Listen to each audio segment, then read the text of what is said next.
And I knock on her door and I say, Carol! Carol, I gotta talk to you about Pepe!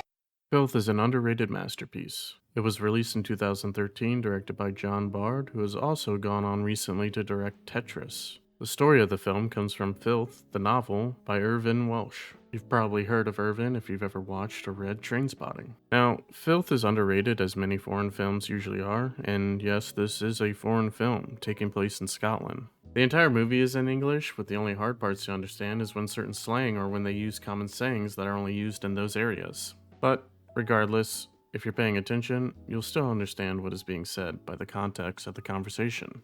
So what is Filth? It's categorized as a psychological black comedy crime film. Black comedy meaning it features much more darker humor and what people today would refer to as edgy. And I'm going to talk in depth about it and the important parts of the film. Filth starts with narration from Carol talking about our protagonist, Bruce, and his inspirations for being promoted, who then ventures down the umbilical cord that connects the north and south. Umbilical cord.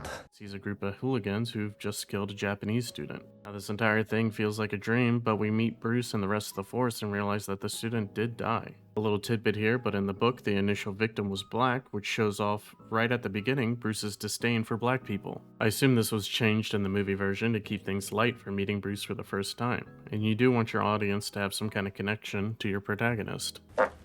Speaking of keeping things light, you realize that most of the morning shots that feature any kind of light are extremely harsh, blinding at sometimes. We're seeing the world through Bruce's viewpoint, who dabbles in drugs, medication, and drinking. So each day we can safely assume Bruce is dealing with a hangover. We also get introduced to the games, as Bruce calls it, which is true in most professions, the games or social aspects of climbing the ladder in a profession. On a more day-to-day normal scale, I think most people will have an experience of a coworker who tries to outdo everyone else and or sucks up to the people in charge for a chance of promotion. This is what's going on, but of course Bruce takes it to a different level. Through his monologue, he lets us know that he doesn't want to be just better than his coworkers, but he'll also have to sabotage and eliminate them from even having a chance. It goes further beyond when you realize even outside of work he's actively scheming against them. And the last thing I want to touch on with this scene specifically is we are introduced to the words Bruce lives by. Same rules apply. A lot of it is left up to how you perceive this saying, but I'll talk more about it with the ending. Our first real understanding of just who Bruce is comes from this scene of him. He plans to blackmail an underage girl into certain acts. He's corrupt and self-serving. The movie even doubles down with the next scene, which is Bruce cheating with his coworker's wife, Chrissy, which he ends with flipping the situation back onto her, saying that he can't believe she's doing this to Dougie, her husband. This is also our first introduction to the series of hints Bruce gives that everything with his own wife, Carol, might not be going so great as he proclaims. And with all of that, Your Chrissy is about as loyal as they come. Bruce goes to console Dougie in a tongue-in-cheek manner that Chrissy couldn't possibly be cheating on him. The movie is now making it very clear. If it wasn't obvious before, it's bashing you on the head now. You will not like Bruce. He's a bad guy who shouldn't be allowed sympathy. So where to go next with this information? We're introduced to Mary. It's hard to not feel bad about the situation. I mean, Bruce puts in real effort to try and save this man, even after experiencing a flashback. He continues to just do all he can. It's heartfelt and introduces the idea of hope and redemption to Bruce. It shows that there is good to him, but it's been buried under the rough trials of life he has faced. But then we get introduced to his supposedly best friend, Blatesy. Bruce meets with his wife and tries to seduce her, which is very on character for Bruce. And then not long after, we're introduced to another Mary scene. The whiplash between moods makes you feel uncertain for how the movie actually wants you to interpret Bruce as a character. Are we actually moving towards redemption? Well, we're supposed to have some kind of sympathy here, but after meeting with Mary, we get more visions from Bruce, and it's clear that medication is off the table. Medication brings him back to reality, which is too hard to stomach. Having to live with the pain and sins he's committed seems impossible. So what that means is more drugs and diving deeper into his downward spiral of depression. What follows is his vacation trip with Blatesy that gives more insight on his views on black people and his acts of scheming and sabotaging coming back to hurt him. We've continued deeper and deeper into his state of manic and depression, where The sight of any blonde woman, he then confuses for Carol instead. With everything that has led up to this moment, we, the audience, are reassured that There is no Carol in HR. she exists, but she's a distant memory. Bruce lives alone. He drinks, eats, and sleeps alone. Bruce returns with being taken off the lead role permanently, and everything we know Bruce to be is being stripped away. And, as the movie usually does in this situation, Mary swings by to pay Bruce a visit. It's at this point, the appearance of Mary not only grounds Bruce, but the audience as well. We're stuck in a tug-of-war emotional battle. While Bruce is doing everything he can to persuade the audience that he is a bad man who deserves zero sympathy, Mary is on the other end, fighting back this image of him, and showing that what is needed from Bruce is an opportunity of a clean slate, a different life. It is short-lived, of course. Not long after, Bruce intimately calls up Bladesie's wife, Bunty, and even pays another visit to Dougie's wife, Chrissy, as well. This moment is almost like clarity and self-acceptance on Bruce's part.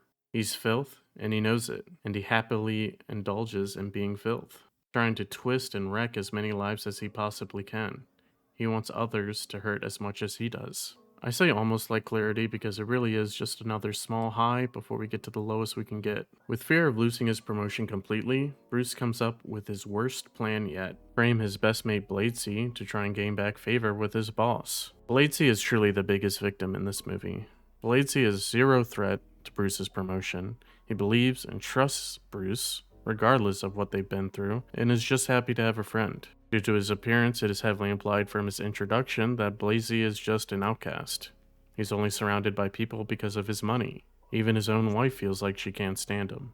Bruce frames Bladesie, and even that isn't enough. He had to visit him in jail to rough him up. It feels like he does this to fight through the pain of regret he feels for Bladesie. He knows he framed him, but projects himself onto Bladesie. This is just Bruce punishing himself. He hates himself and what he's had to do for a small gain in favor for his boss. What's next is the spoilers for the last 20 minutes of the film. I'll provide a time code for when to skip to if you want to avoid them.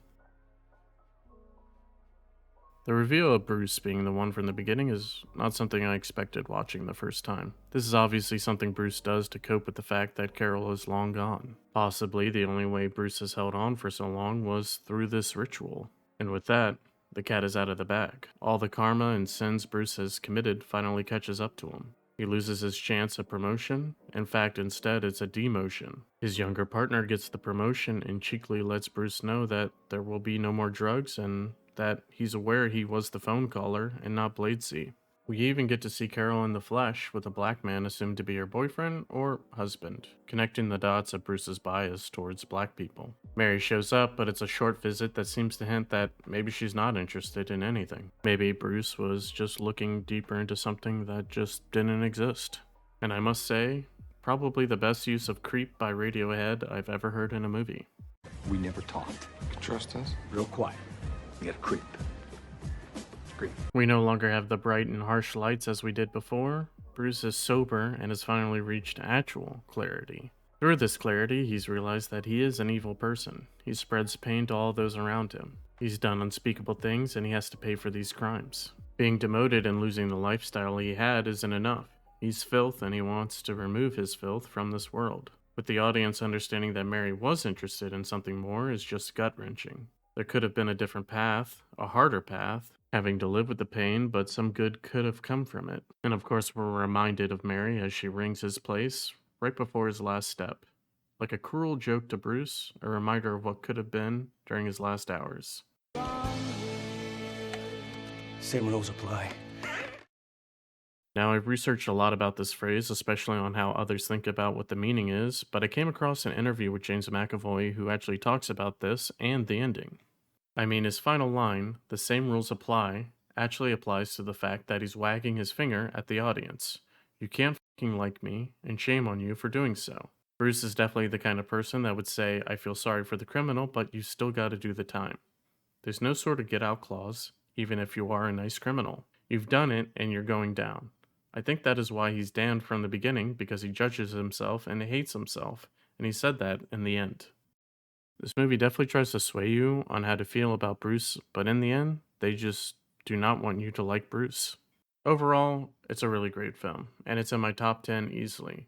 James McAvoy really performs amazingly as Bruce Robinson. I didn't talk about the animals that randomly show up in the movie, but as far as my research goes, it seems like it's nothing significant. The animation that plays during the credits of the film seem to imply that the animals are just characters of the entire town, and in the movie, the animals seem mainly there to show Bruce as losing his sanity. I'm sure there is something there. Bruce being portrayed as a pig could symbolize the same as George Orwell's Animal Farm, in which the pig represents a corruption, a self-serving entity. The Filth book also has a tapeworm aspect, and the movie hints at it slightly through the manic episodes with Bruce's head doctor, but I'm glad they didn't go this route for the movie because in movie form, something like this would make the film seem more supernatural. The tapeworm in the book just represents Bruce's greed, always hungry, and always wanting more. Also, I was already tricked once by a James McAvoy movie when I first saw Wanted in theaters. I originally thought it was just like a gun movie until the first 5 minutes of the movie shows a man jumping from one building to another. Filth also does a great job of depicting a true downward spiral into depression, a bottomless pit that feels like it's impossible to climb out. The anger and scheming is probably not the average experience for a person, but the sad moments just ring true. As someone who's had depression and divulged into alcoholism, the moments of grief and sadness are completely relatable. There's loss of time, loss of memories, and the harsh lights of the morning and the manic states you can get into. I appreciate this film that much more for just how real it feels. And if you haven't checked out Filth, obviously I highly recommend it, even though I just told you the whole movie. I appreciate you sticking around for the whole video. Like, subscribe, comment if you enjoyed it, and as they say, bye.